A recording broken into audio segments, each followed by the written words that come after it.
Okay, falling in presence of air friction. So a quick review of last time. We covered the air friction is proportional to the velocity.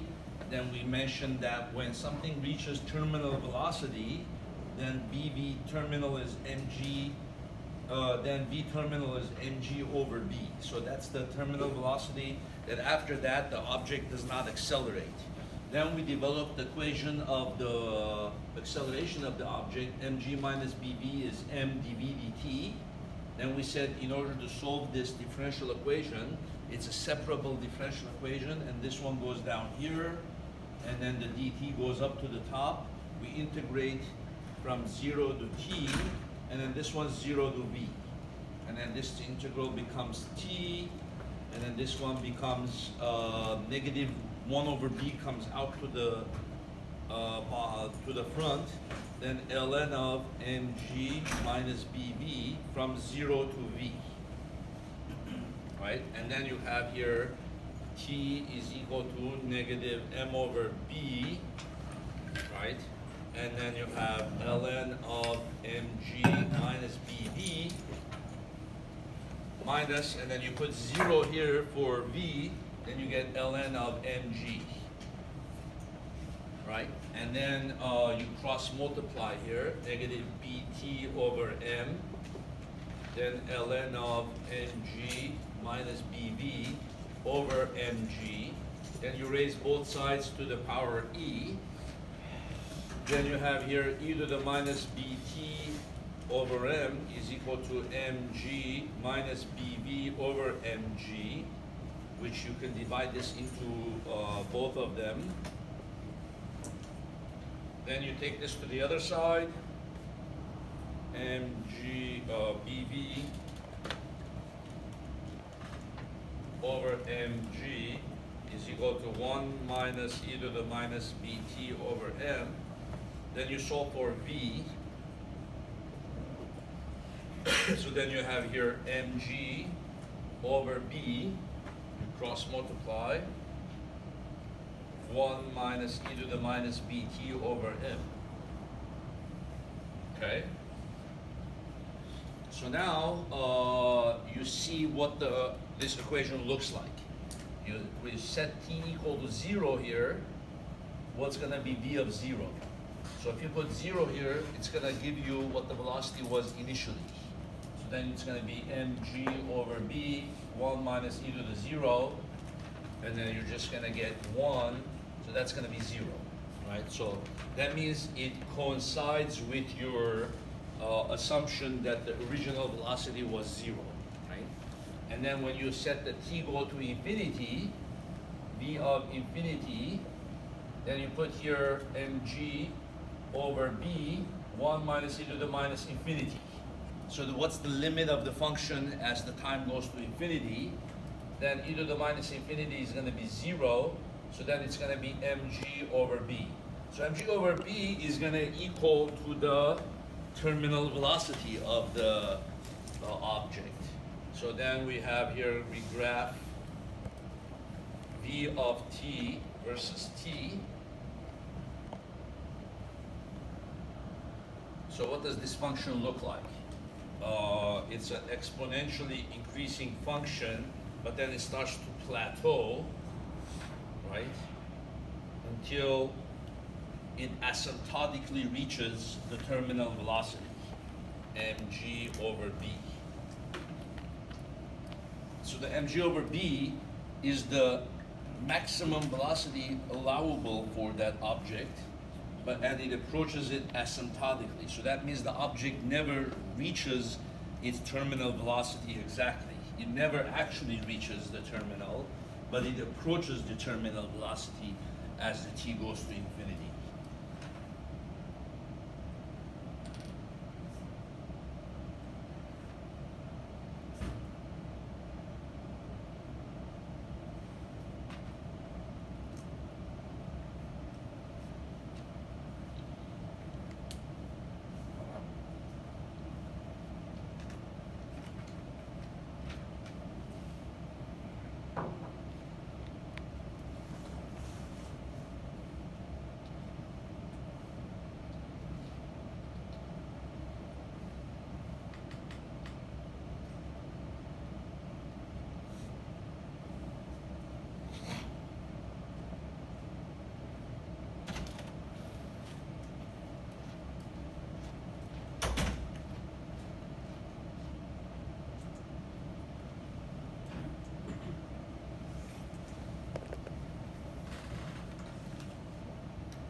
Okay, so everyone wrote that?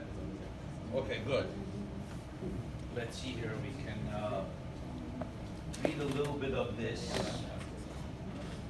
So if you put on Wikipedia or Google it, see air friction. So let's see in which cases. See, for the top, air friction or air drag is an example of fluid friction. Unlike the standard model of surface friction, such friction forces are velocity dependent. The velocity dependence may be very complicated, and only special cases can be treated analytically. At very low speeds, for small particles, air resistance is approximately proportional to velocity and can be expressed in the form F drag is negative B over V. So it says it holds true for small particles and low speeds, right? Where the negative sign implies that it is always directly opposite the velocity. For higher velocities and larger objects, the frictional drag is approximately proportional to the square of the velocity. So you see V squared, and then instead of writing it as B, they write all those other things that it depends on here. They could have written B, V squared, but they wrote A, rho, and C, okay. But remember, our value of B, we said the other day, does depend on the area. So the B already has in it, inherently has the area and the density of the air, right? So rho is the density of the air, A is the cross-sectional area, and C is a numerical drag coefficient. See, so that one we could also have written it that way. C, rho, A, V, right? It also depends on the velocity, right? Well, one of them is linearly dependent on velocity for small particles and low speeds, right? And then the bottom is, this one says it's more true for higher velocities and larger objects. Then it goes a little bit more into it here. For objects moving at relatively low speeds through a liquid, where turbulence is not a significant factor, then the viscous resistance, so fluid, is less likely for turbulence to develop, right? So I guess that's why when there's less likely turbulence to develop, then it's more linear function. When higher velocities and in gases, whenever there's more likely turbulence to develop, then it's V squared, you see. So even in gases, it says there are circumstances where the frictional resistance is approximately proportional to the velocity, such as the motion of tiny dust particles through the air. More commonly, air friction has terms proportional to the square or even higher powers of the velocity. So I guess we can say the more turbulent the air is, the more friction is higher power of V. You got the idea? For linear velocity dependence, the resistance force can be written as negative dV. If this resistance is the only force acting, then Newton's second law becomes ma is negative bv. In our case, bv wasn't the only force acting. There was also gravity acting, right? mg minus bv is ma, right? So when would you have a case where the only force is negative the bv? What kind of a case would that be? Wouldn't gravity still be acting down? It's moving to the side. Huh? It's moving to the side. I think, yeah, it would be more like a car driving, and if you can assume that it's only linear, then it would be more like that one. Car driving through the air,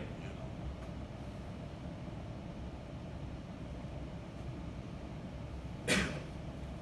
Or it could even be a particle that's moving sideways through the air, right, this way, like a wind particle. Or it could be a plane or something going that way. So it says, which will bring the object to rest in a distance of m over b, v0. So if we wanted to develop the equations of that, we could similarly do m dv dt negative bv, right? Then you would have here, instead of this, you just have this guy. So the mg would be missing. So the integral would even be simpler, you know. So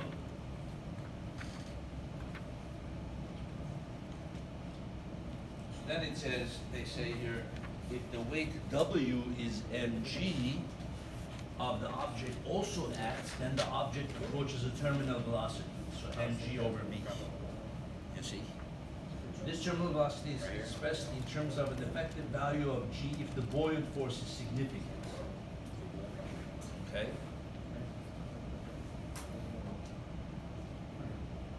Viscous resistance. If an object moves slowly through a liquid, you will experience a viscous drag which is approximately proportional to the velocity. So it's like acting like air drag, right? Viscous drag. So if it says it's slowly, then it's also linear power of v. See? So then it says for a sphere falling through a liquid in a velocity regime where viscosity is the dominant effect and turbulence can be neglected, then the viscous drag is negative 6 pi a n times v. You see? And then all of these things are just constants. So you say, well, what do they depend on? A is the sphere radius, n is the viscosity, and v is the particle velocity. You see, so I guess the bigger the area of the sphere, the more surface drag, right? The more viscosity. Well, that makes sense because we said there should be an area dependence. You see? So the bigger the radius, the bigger the velocity. It's kind of curious here. This one depends on the radius, linear value of the radius, right? But the other one depends on the, look at the top one, depends on the cross-sectional surface area. This is through air. But area depends as pi r squared, right? So it's the square value of the radius. That's a bit weird, right? That's pi r squared, v squared, whereas the viscosity is linear value of A. So I don't know, you have to see the derivation of that. Why is it only depends on the radius, not on the radius squared, you see? So this resistance can be used to calculate penetration distance into a viscous medium, terminal velocity, and the motion description for sinking objects. Right, so how far it can penetrate into that medium before it comes to rest. You see, or maybe it goes down by terminal velocity. So it opens up a whole topic of air friction, viscosity, they're all related, fluid friction. Then if I look up for drag coefficient, this is Wikipedia. In fluid dynamics, the drag coefficient, commonly denoted Cp, Cx, or Cw, is a dimensionless quantity that is used to quantify the drag or resistance of an object in a fluid environment, such as air or water. It is used in the drag equation, in which a lower drag coefficient indicates the object will have less aerodynamic or hydrodynamic drag. Drag coefficient of any object comprises the effects of the two basic contributions to fluid dynamic drag, skin friction and form drag. The drag coefficient of a lifting aerofoil or hydrofoil also includes the effects of lift-induced drag. Drag coefficient of a complete structure such as an aircraft also includes the effect of interference drag. So the drag coefficient of a sphere is 0.47, half sphere 0.42. So you see, sphere has more drag than half sphere. Because a half sphere traveling, the air can go over it. Right? But if it's a complete sphere, probably the air comes down and there might be some turbulence developed down here, you know. Cone is 0.5, that makes sense, because cone, it can't nicely flow over it, so there's more drag. Cube more drag. Angled cube, more drag. Long cylinder, short cylinder, streamlined body, right? 0.04, which is like the airplane wings.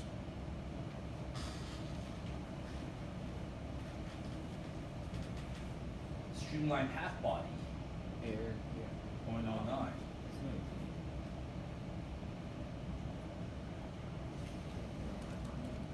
So they're using this one, they're using this equation, let's see, where was that equation? Just appeared. The drag equation. So instead of saying BV, so the two main equations are negative BV, the other one is negative half rho CdA times V squared. This is the density of the air, this is the drag coefficient, CD, and this is the surface area, the cross-sectional surface area of the object. This is V squared. But all of this, if we want, we could call it B again, and just say B is some constant that depends on the area and the CD and the density of the air, you see. Then the other one for the liquid was what? For the viscous liquid was the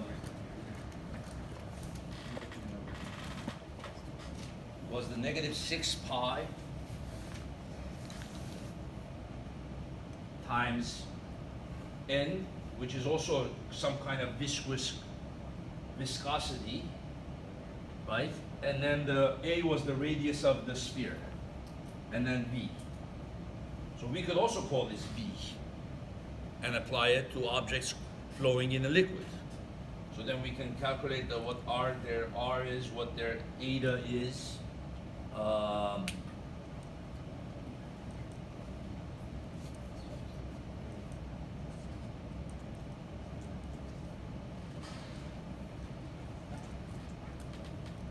So these two are more similar. These two are similar, right? The viscosity equation and this, because it's linear value of V. And then this one is square value.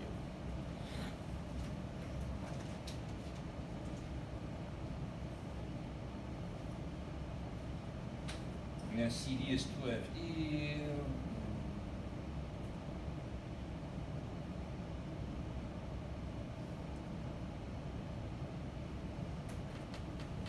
And they give you the CD here of different materials. This CD value.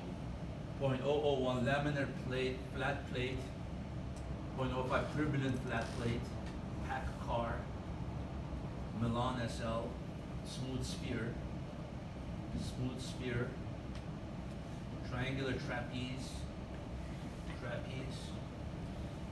Mercedes-Benz. These are all experimental values that they've calculated.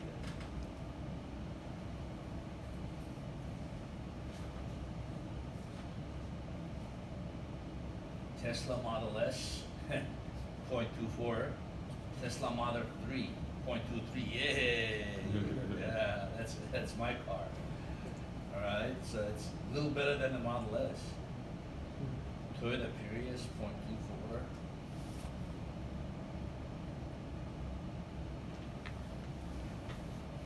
So the Tesla is actually pretty good, huh, on that list. It's one of the lower ones. Volkswagen. That's a nice car. What is that? Wow. 2% limited production diesel-powered plug-in hybrid. That looks like a nice, like a futuristic car. Yeah, I didn't know they made a diesel hybrid. Whoa. Was a six-wheeled vehicle built by Mercedes, developed and designed by Ferdinand Porsche. It was intended to break the world land speed record, but never made the attempt. Oh, this was before World War II. Wow. It says the project having been overtaken by the outbreak of World War II. That design was before World War II? You were doing a lot of things with race cars right around that time. Well, 1939, yeah. Yeah. You see that? That was a big year. A lot of the companies that started back then. Rear engine passenger vehicle developed by Carl Schloor.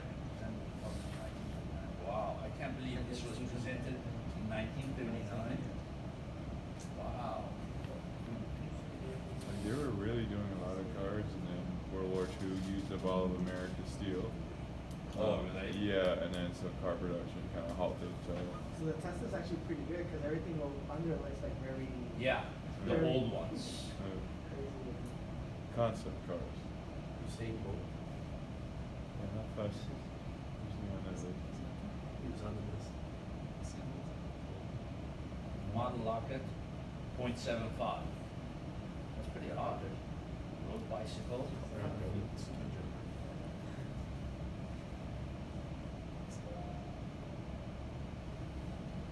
These are like the professional bikers, right?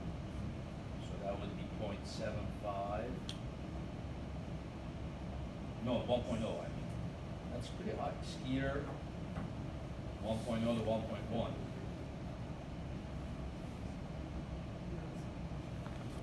Man, no picture of a man in upright position.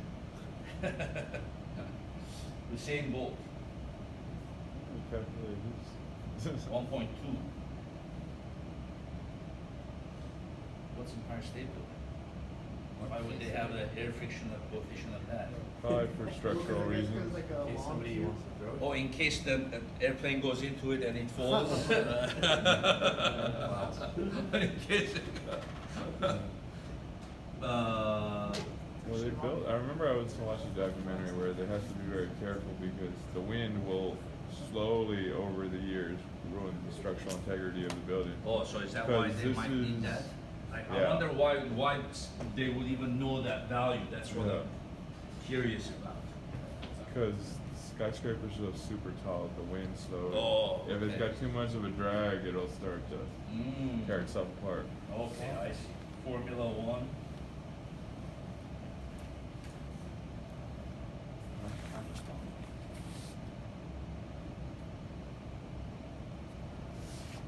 Even the aircrafts. Ooh. Subsonic. Boeing 747.031. Okay, so how would we solve the differential equation if it was a v squared? Right? mg minus, so we would have, let's call this whole thing b. Okay. Okay, so it'd be bv squared, bv squared. Okay, what would be the integral of that? It's not an ln, right? So do we have to look up an integral table? We have to look up an integral of something over something minus something u squared, u squared, right? Integral table.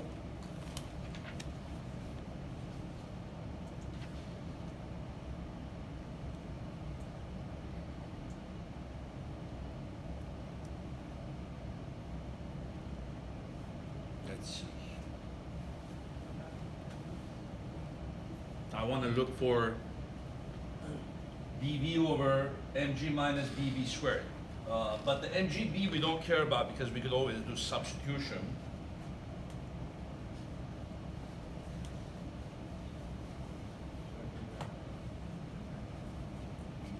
We can like This is going to be t.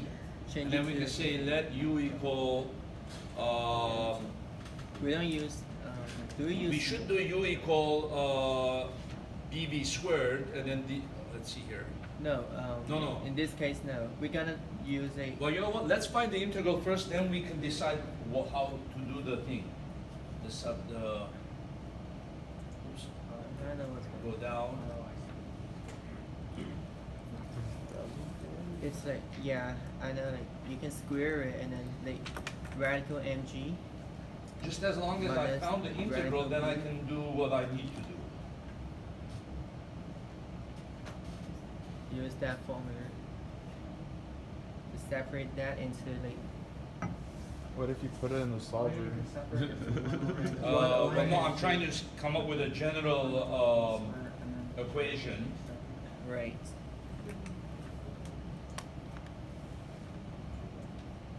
No integral like that?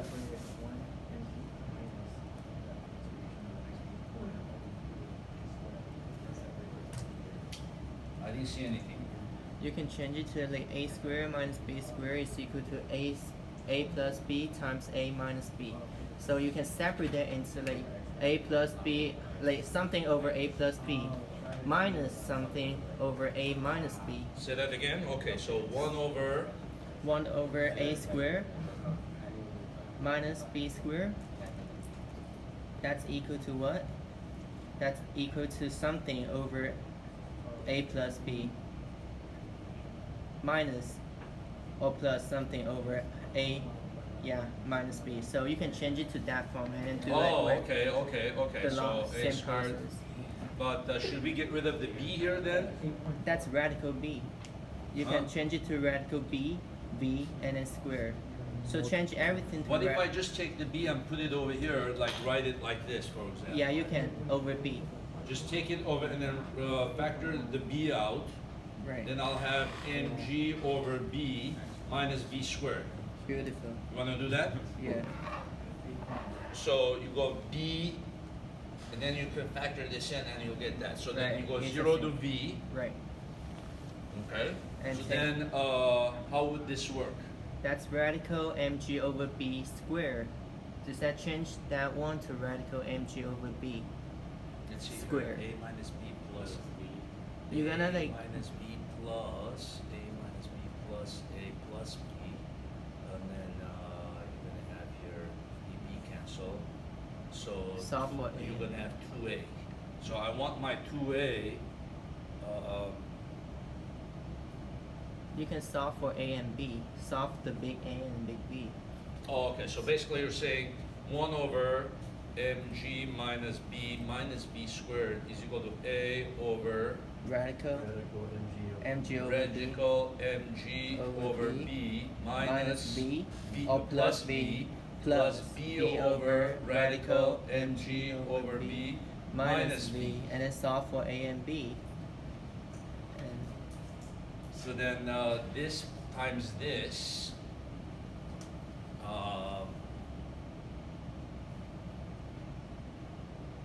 a times, because we want the top to give you 1, right, right? yeah, So Which a times square root of mg over b minus ab plus b times square root of mg over b plus bb.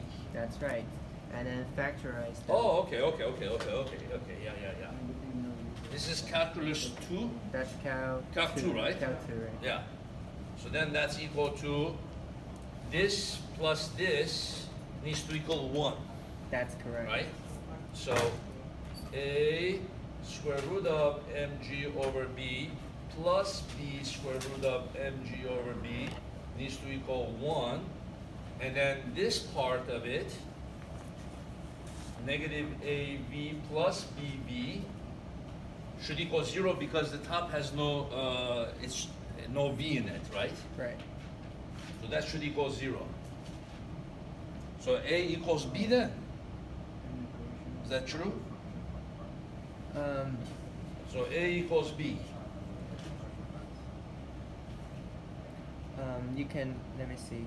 Yeah. Right here. Because this should cancel itself, negative ab and bb, right? So that this one equals 0, so a equals b.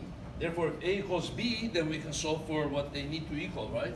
Right. So then this is going to be a plus a square root, so 2a, right? Yeah. 2a square root of mg over b equals 1. A is equal to 1 over 2 square root of b over mg. That's right. You see that? Yes. Yes. So then we're going to have what here? This is going to lead us to say m over b. This is going to be integral 0 to v. Well, since they're equal, I can just factor them out, right? It's just going to be 1/2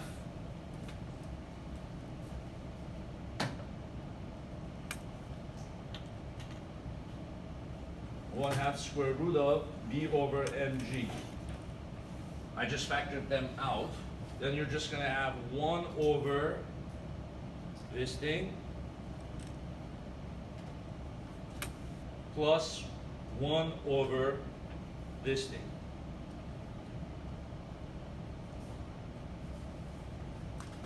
dv. Right? So you thought when am I ever going to use that separation of variables? Well, here you get. Right? Then they're each going to be ln again, right?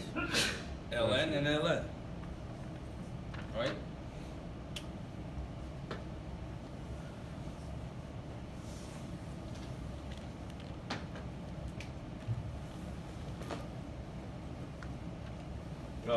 What's this going to be? 1/2. Can I simplify this? Yeah, I can bring this inside the radical, right? And what's going to happen? M squared over m is going to be mb over, then b, no, hold on. M, then b is going to cancel with that over bg, right? Is that right? Half square root of m over bg. And then the integral of this is going to be ln, right? ln of square root of mg over b plus b plus, oh, this one is going to be negative ln, right? Because the negative 1 is going to come out. Right. Negative ln of square root of mg over b minus v.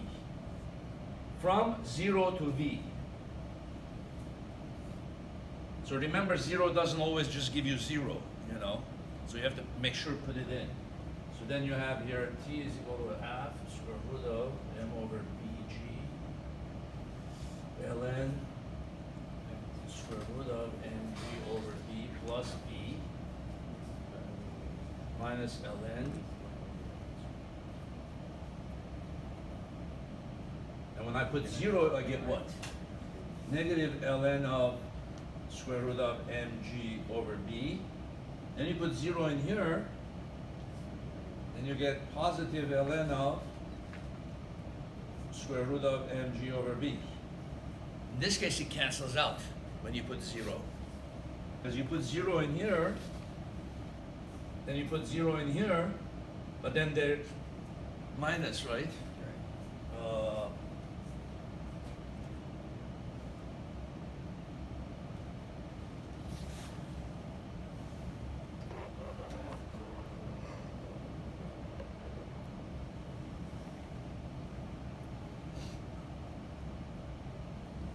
Make sure I haven't done anything wrong, so that they canceled. And then can I express this? I could probably bring them under the same ln, just like I did over here, right? With that guy. So then I'm gonna do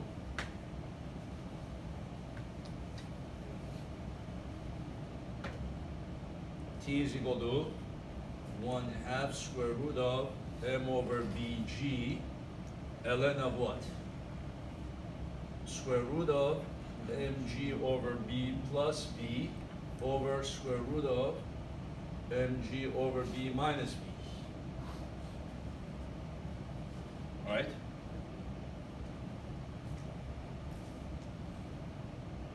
Okay, then I can cross multiply and raise both sides to the power e again. All right? So then I have here 2t square root of bg over m e to that power, right? I took this over there. And then when I do e to this power, I get rid of the ln.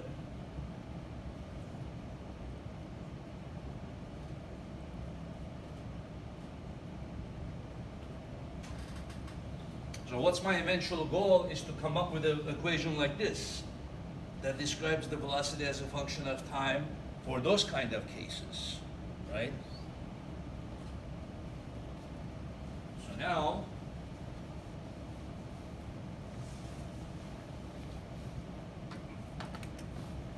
cross multiply, square root of mg over b, e to the 2t, square root of bg over m, minus b times that, e to the 2t square root of bg over m is equal to square root of mg over b plus v.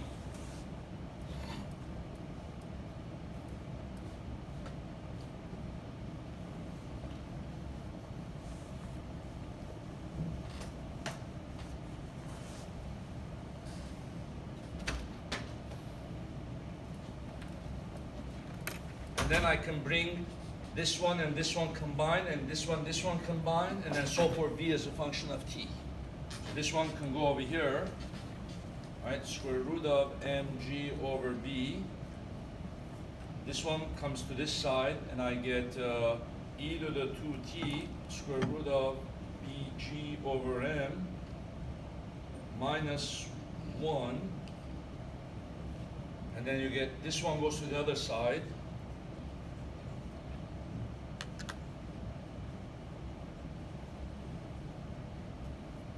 And then you factor the v out and then bring that in. So then that's my final equation. V as a function of t.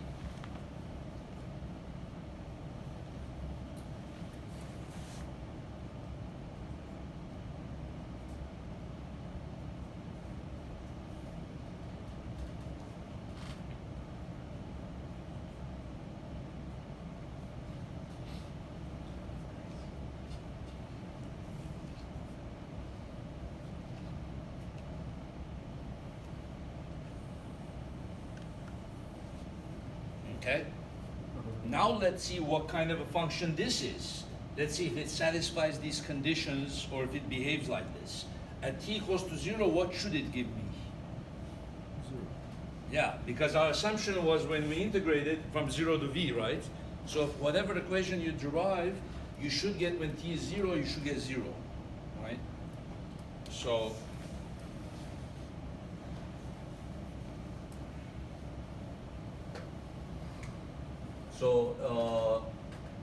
v of 0, you put in 0 here, e to the 0 is 1, e to the 0 minus 1 over, then you put in e to the 0, so 1 plus 1, right? Or we can write e to the 0. So of course then that's going to be 0, right?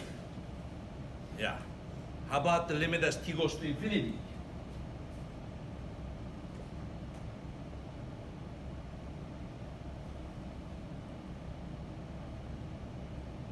It's weird, this one did not get a negative here, right?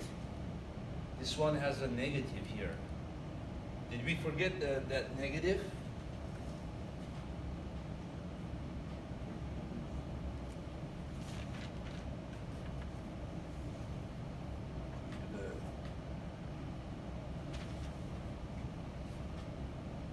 I feel like there should be a negative there, no? Can you check to see if I have neglected a negative? A negative here and a negative, another negative here. You have to go back to where I started. Because there was a negative here, where did that negative come from? You know.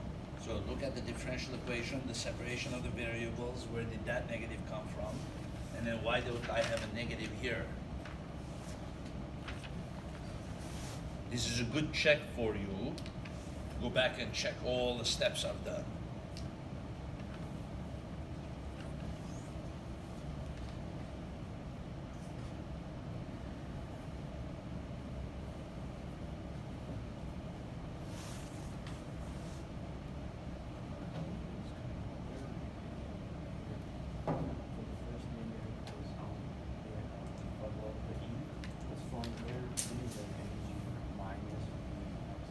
Okay, but didn't we have a negative this for this one? mg minus bv squared we had.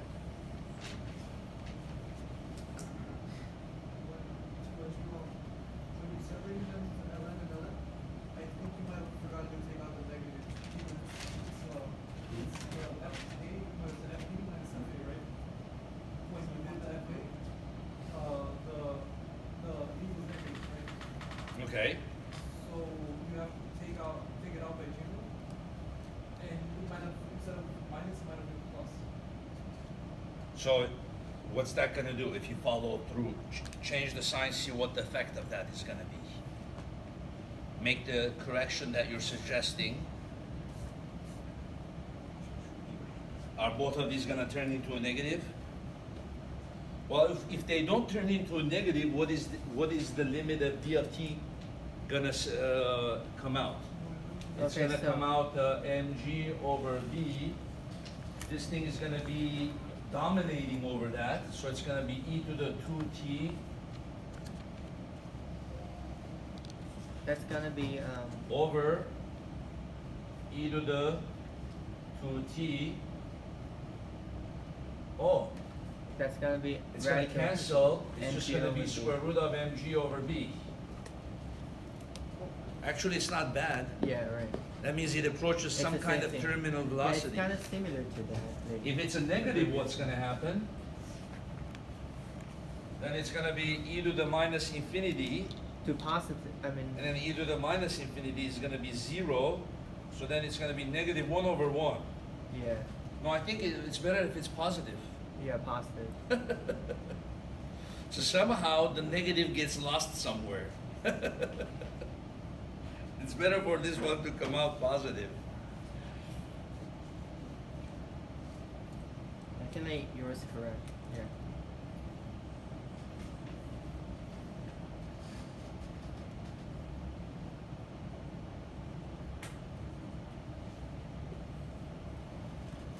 Okay, so I guess it's right.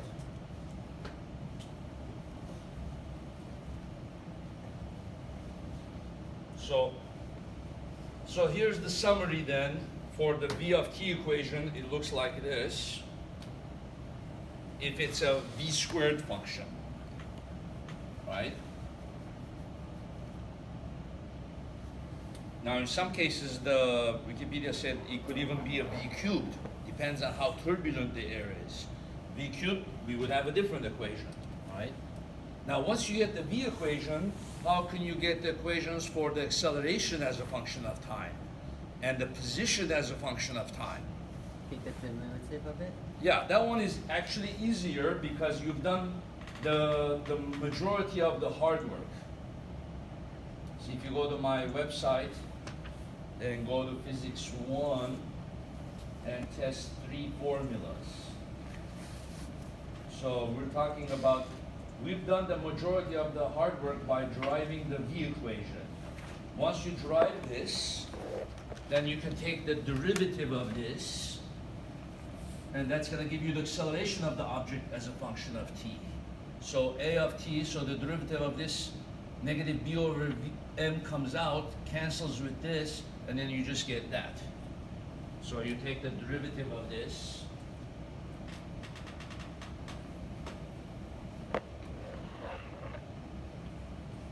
Let's see what that is saying. That's telling you that the acceleration as a function of time does what? When t is equal to 0, it starts out with a free fall. The acceleration is 9.8. But as it's coming down, the acceleration decreases because the friction increases. So as the friction is increasing, the acceleration is dropping,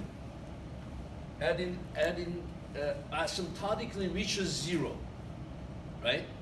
As time goes to infinity. That makes sense. Now if I take the derivative of this function, what should that give me? It should also give me something similar. The acceleration should start out as g, and it should asymptotically decrease to 0. So it should look kind of like this, the derivative of this. How do you take the derivative of that? Oh, it's harder, huh? Quotient rule.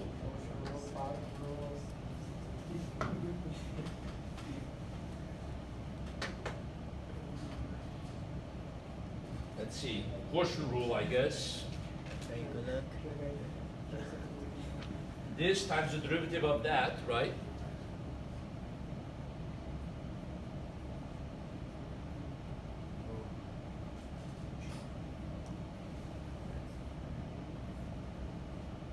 The derivative of this is what?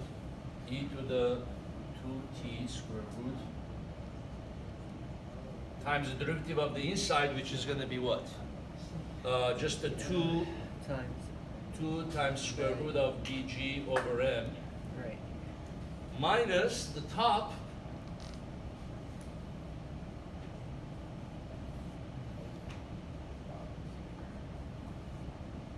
times the derivative of the, hold on, minus this times the derivative of that.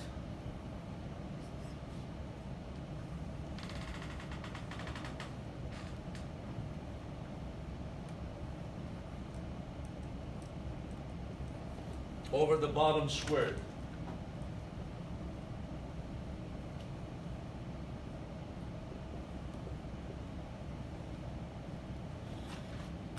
But these two are the same actually, aren't they? This and this. You can just factor that out.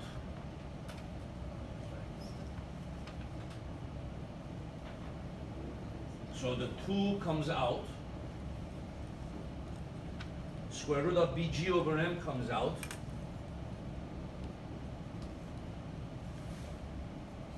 And then this one is square root of mg over b.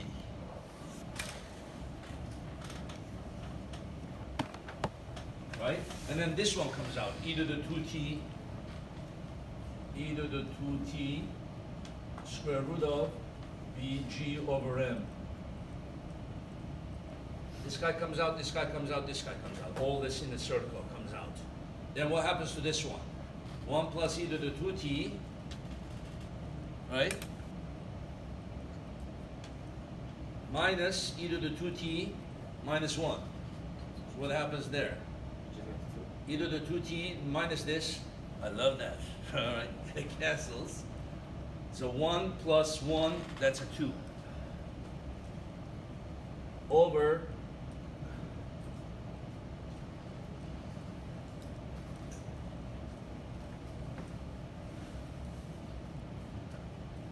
so what is that? 4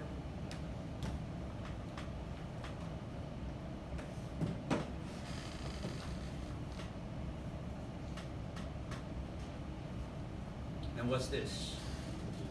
Oh, square root of m, square root of m, square root of b, square root of b cancels. So you just get square root of g times square root of g, which is g. 4g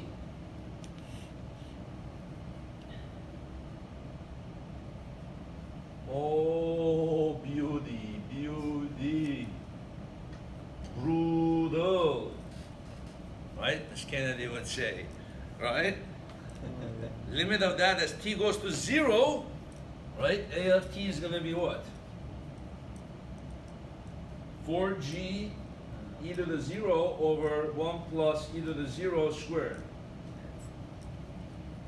G. Right. Yeah, it should be g, Yeah. right? Oh, that's a great confirmation of it, that we've done everything correct. You see? It just doesn't look as easy as this one, right? It's more complex looking. Okay? And then as we find the limit as t goes to infinity, it should also be 0, right? Because eventually it should reach terminal velocity. Okay, so then you have your Yeah, that's 0.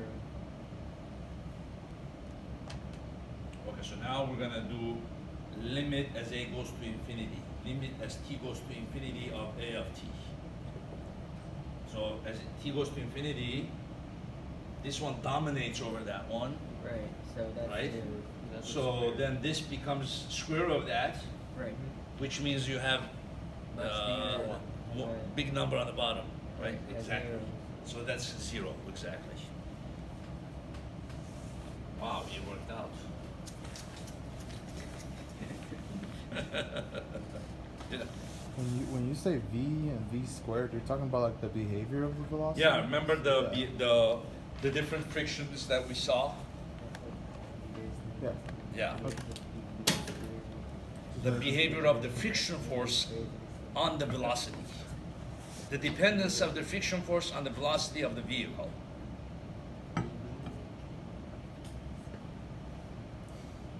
Right?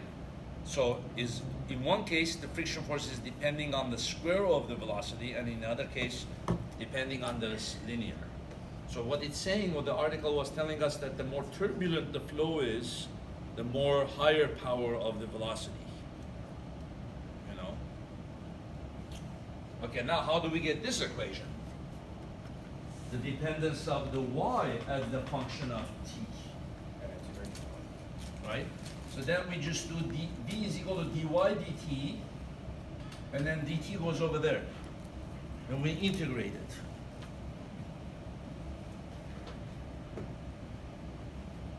Right? So that tells us how y changes as a function of time.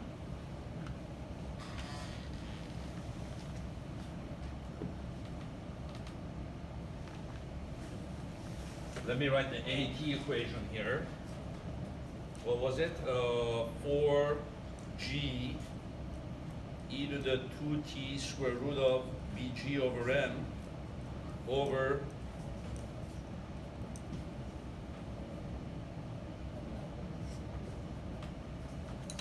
okay, so then dy dt is equal to what? Dy dt is equal to mg over b 1 minus e to the minus bt over m.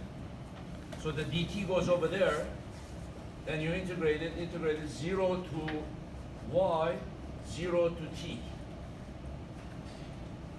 And then once we're done with that, we should be able to derive this equation.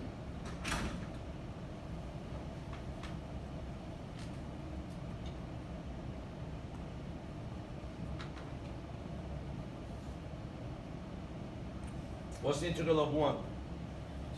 T. Integral of e to the minus bt is what? Minus m over b, e to the minus bt, right? This one comes out reciprocated. And then from 0 to t. And then you put the t in there.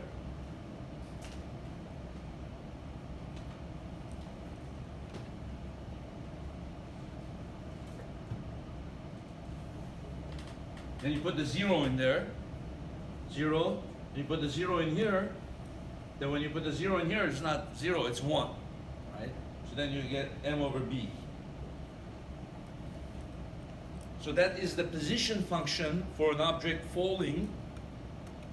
It tells you how the distance that it has fallen as a function of time. You see?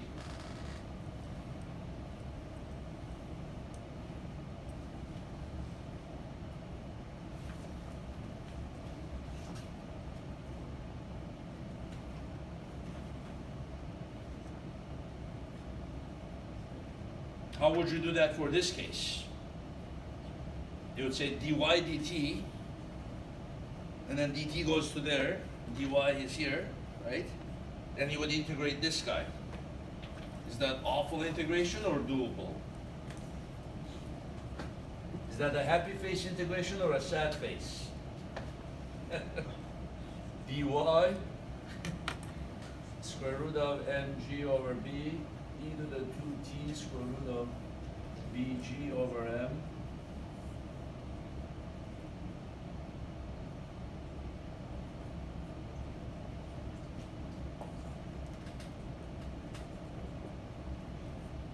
this would be y.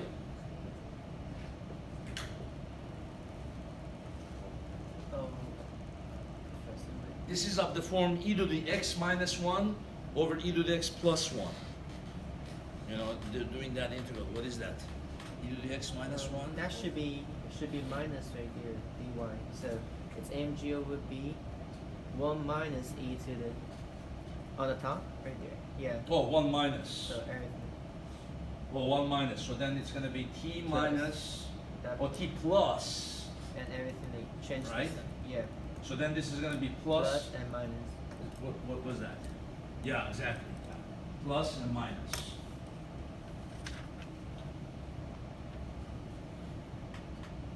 So this is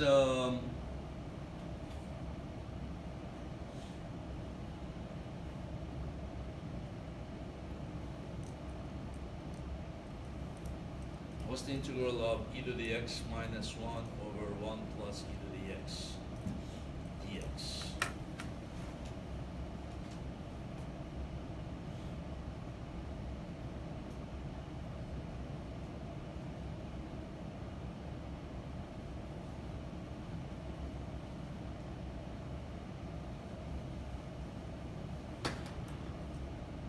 We could divide this into there, right?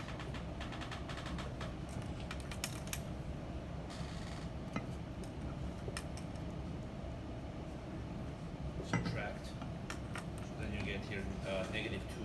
So this is going to be equal to 1 over e to the x plus 1, negative 2 over, no, hold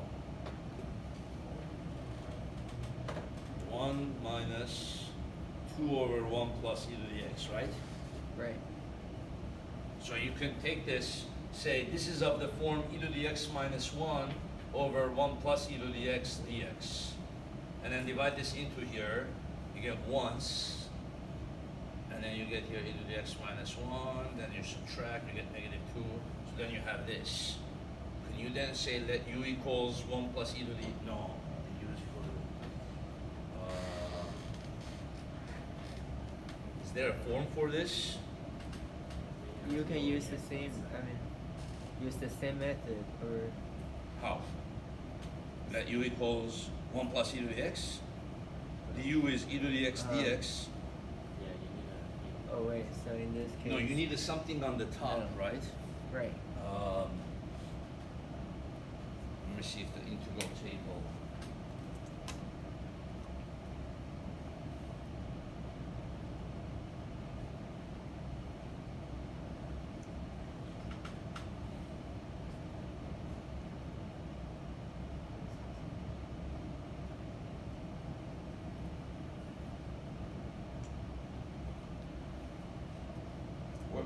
Where's that online integral table? Which one is that? Someone showed me that once.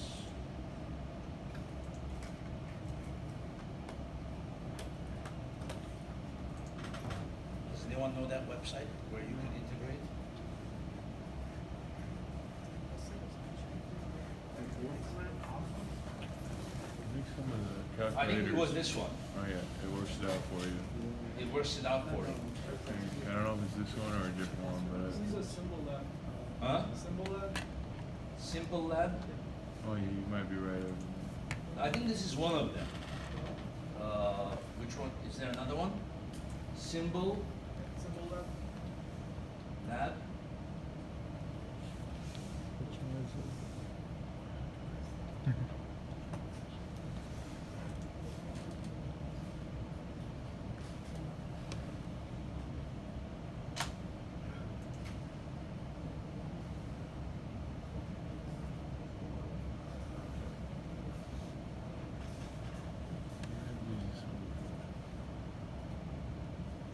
We need e to the x plus 1, right?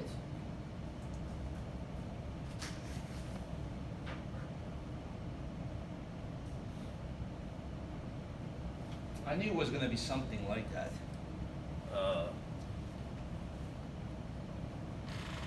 1 plus e to the x plus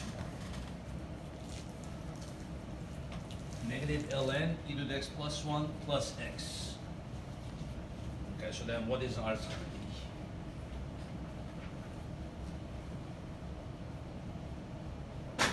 So the fact that this is not x, but it's 2 square root of mg over b, how does that affect things? We could say let u equal 2t square root of mg over b, du is equal to 2 square root of mg over b dt, right? So if we say let u equal 2t square root of mg over, no, bg over m, du is equal to 2 square root of bg over m dt. Right? So then dt is going to equal what? Du over 2 square root of m over bg.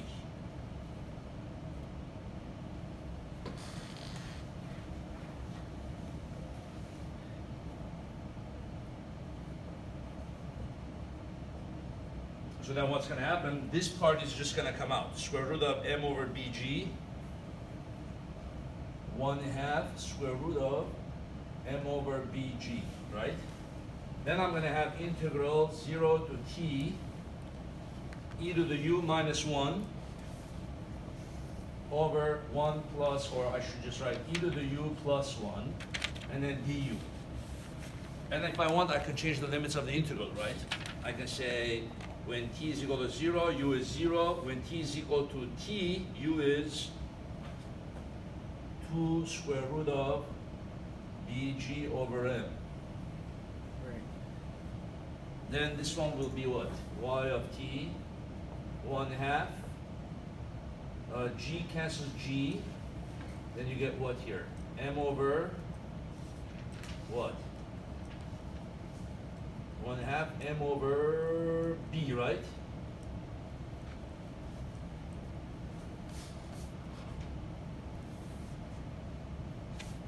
And then the G cancels out. And then what is this integral? Well, first we need to use the fact that this is what? Integral 1 minus 2 over e to the x plus 1. Remember, we divided into it. So first change this. 1 minus 2 integral 0 to 2 square root of bg over m du over e to the u plus 1. Right?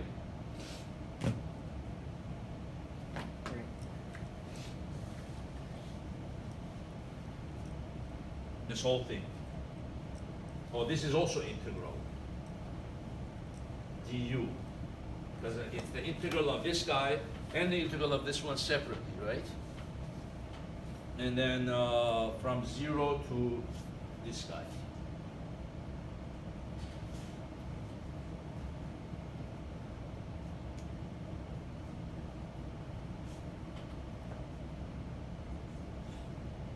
And so then what's the integral here? It's just going to be u, right? And then when you integrate it from 0 to this just gives me what? 2 square root of bg over mt. Right? How about the integral of this guy? -2, the integral of that guy, then we use the table. Negative ln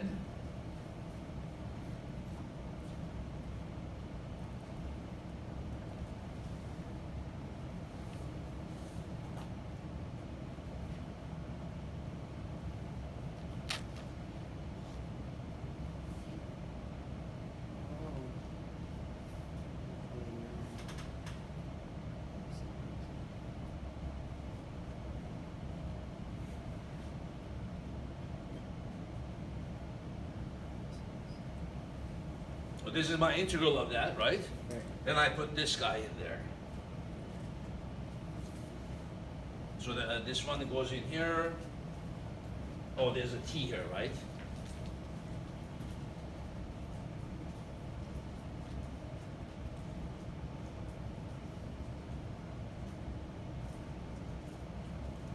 Well, when you distribute this one, it's going to be positive, huh?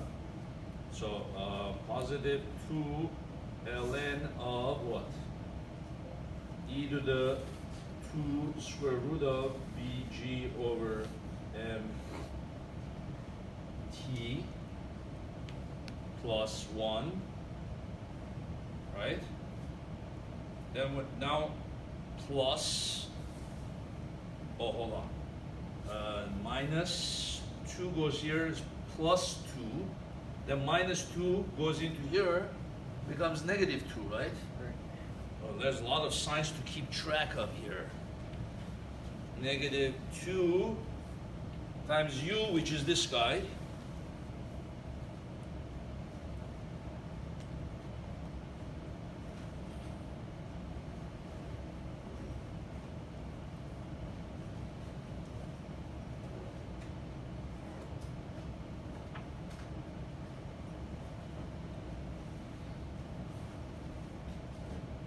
Then you put in the 0. Well, we've already put in the 0 here and we got 0. Then you put in the 0 here, what do you get? e to the 0. So when you put in the 0, what do you get? Negative 2, right? ln of e to the 0, which is what? 1. So negative 2 ln of 2, right? And then you put in 0 here, you get 0. Do this cancel? I was hoping this could cancel. Yeah, that makes it even better. So that's my y equation.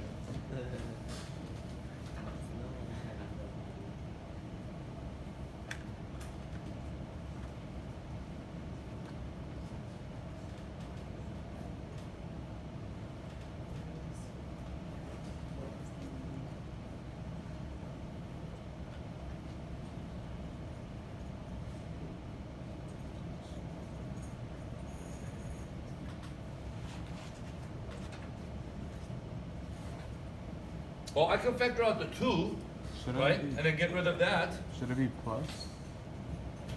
For which one? Oh, never mind. Huh? Never mind. This one plus. Right. Well, you know what? We can check some of that stuff by saying, well, when t is 0, what should we get? Okay, so it. Right? When t is 0, we should get y is 0. Just like with the other equation, just like with the linear one, when t is 0, what should we get here? 0. When you get put 0, e to the 0, you get what? E to the 0 is 1, m over b minus m over b cancels. Then you put 0, you get 0, right?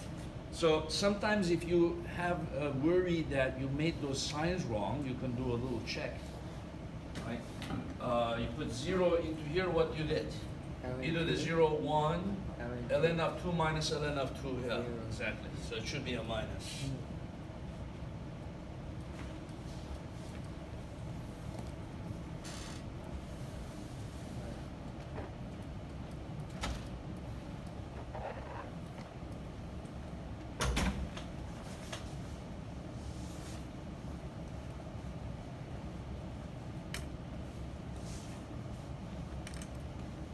Now here's even more bizarre.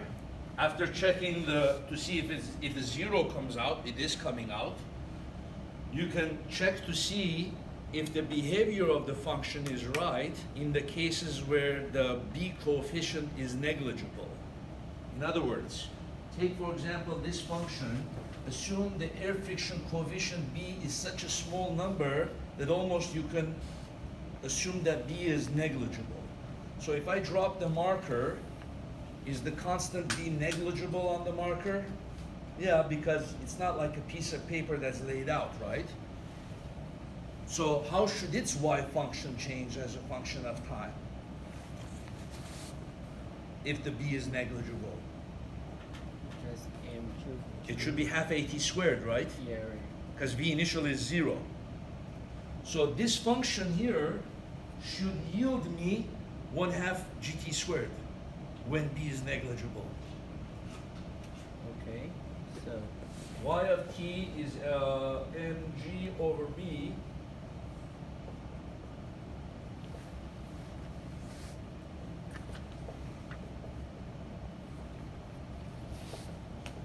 When b is very, very small, the way to say that is like this: approximately equal to 0. Y of t should give you the same function that you get from regular kinematics, right? 1/2 gt squared. So how can we do that?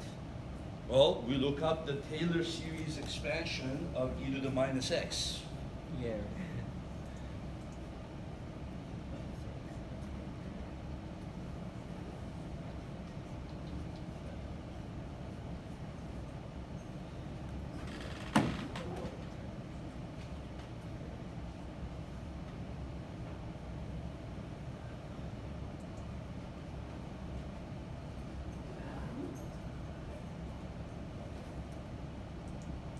Taylor series is beautiful for this kind of purpose. E to the x is that, right? E to the minus x would be what? 1 minus x plus x squared minus x cubed, right?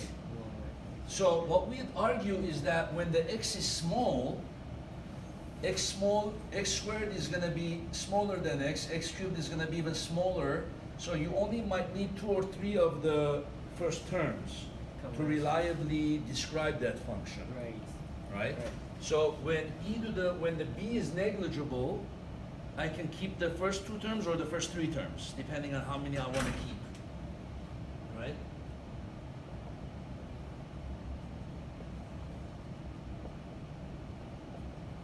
So let's keep the first, I think we should keep the first 3 terms. Okay. 1, so what is it gonna be? 1 minus x, so what's my x gonna be? This bt over m plus 1 minus x plus x squared over 2. Square. So that means this thing squared, B squared, T squared. Over x. that's it, I kept the first 3 terms. 1 minus x plus x squared over 2. This is where you smile and you say, it all works out, brother. The universe has it so that this thing works out.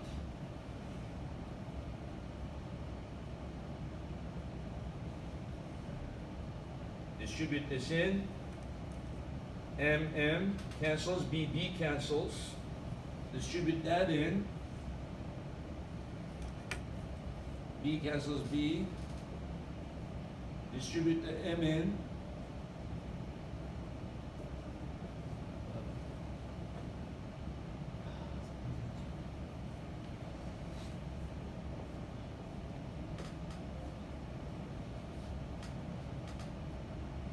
That's 1/2.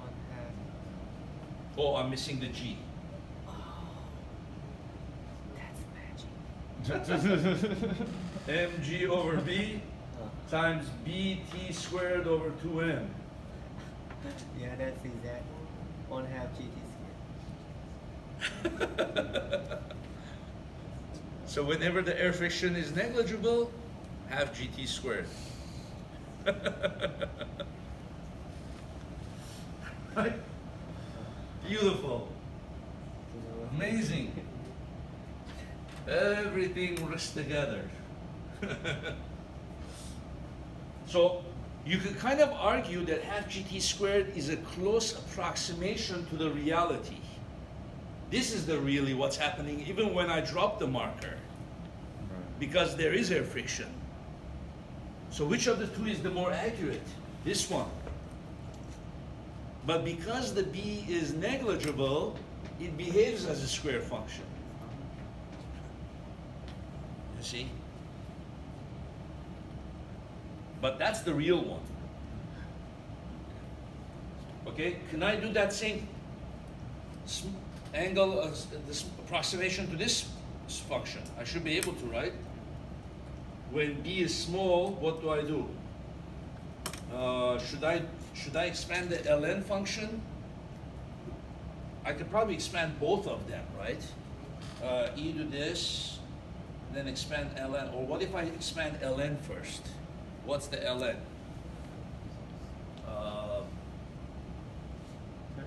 Oh, here it is, ln 1 plus x. So in my case, what's the x equal to? E to the small number, that's what? E to the small number is gonna be 1 almost, right? Hold on. E to the very small, e to the 0 is approximately 1. So how many of these terms should I keep? Small number.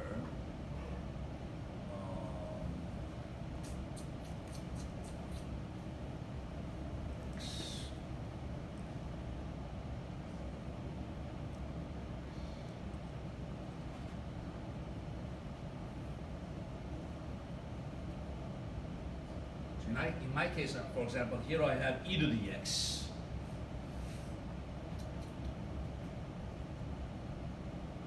Well, you know what? Let me expand the e to the x. Probably I should do that first.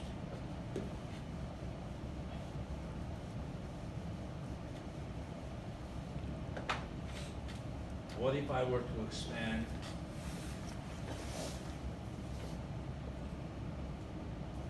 this guy? E to the x, should I go the 2 terms or should I do the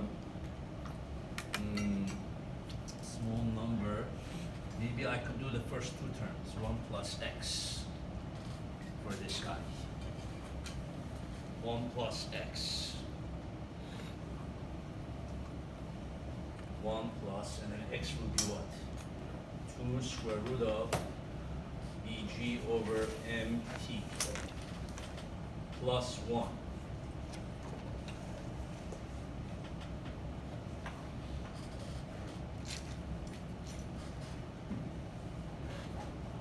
Well, I think this would work, right? Can I do that? So what I did is I took the e to the x and I expressed this as 1 plus x. And I only keep the first two terms. I'm hoping that I only need the first two terms, right? Then I'm gonna have here 1 plus x plus 1. Then I can factor out this is 1 plus 1 is 2, factor out the 2, right? Then what do I get here? Ln of 2 times what? 1 plus square root of bg over mt, right? Minus ln of 2. See what I did? 1 plus 1 is 2, factor out the 2. Then I can write this as ln of 2 plus ln of this, right? But then ln of 2 minus ln of 2 will cancel. Tricky. God. Didn't see that coming. Ln of 2 minus, so then that's going to be ln of this guy.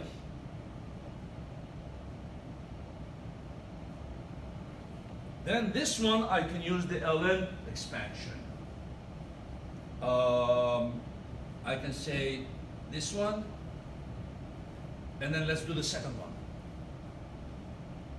Right? So my x is this guy, 1 plus x. So I'm going to use ln of x is x minus x cubed over, no, x minus x squared over 2. Right? So then that's going to be x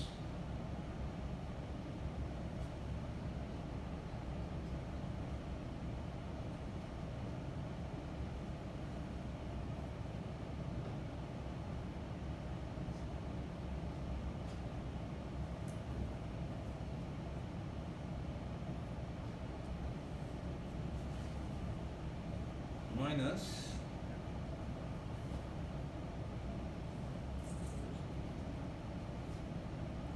x squared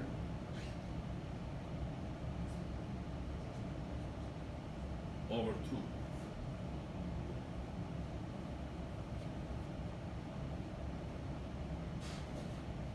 There's my gt squared over 2, but where's this term? I don't like that term.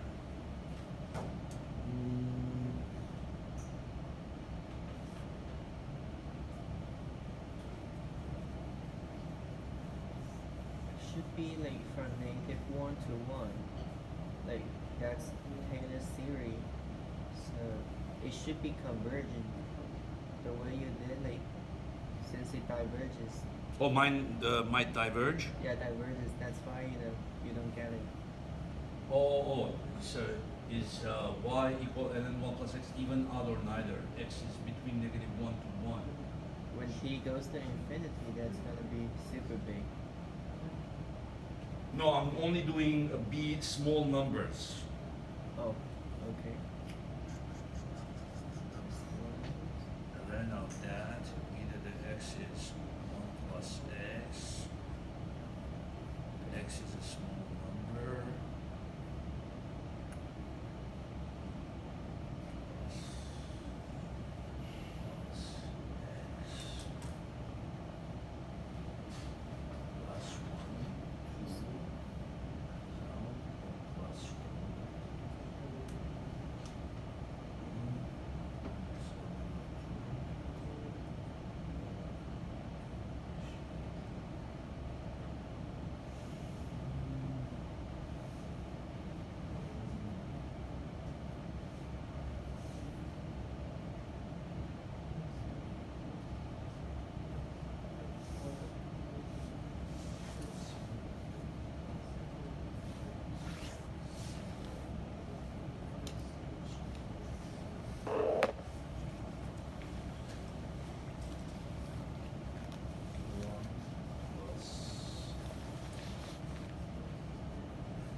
extra term here.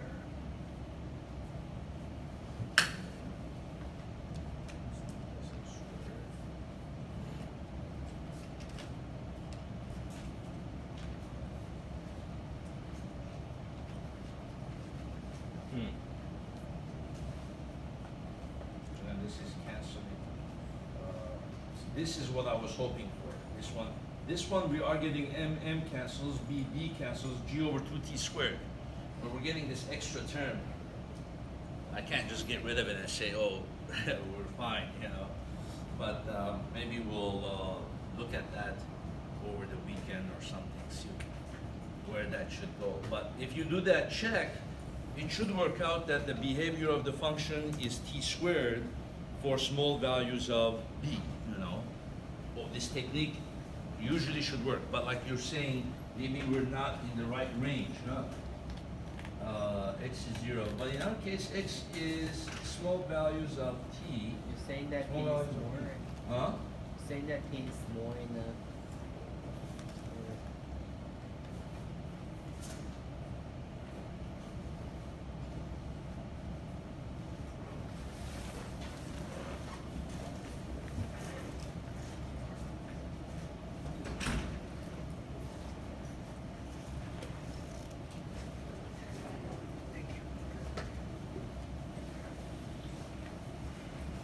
Pretty complex, huh?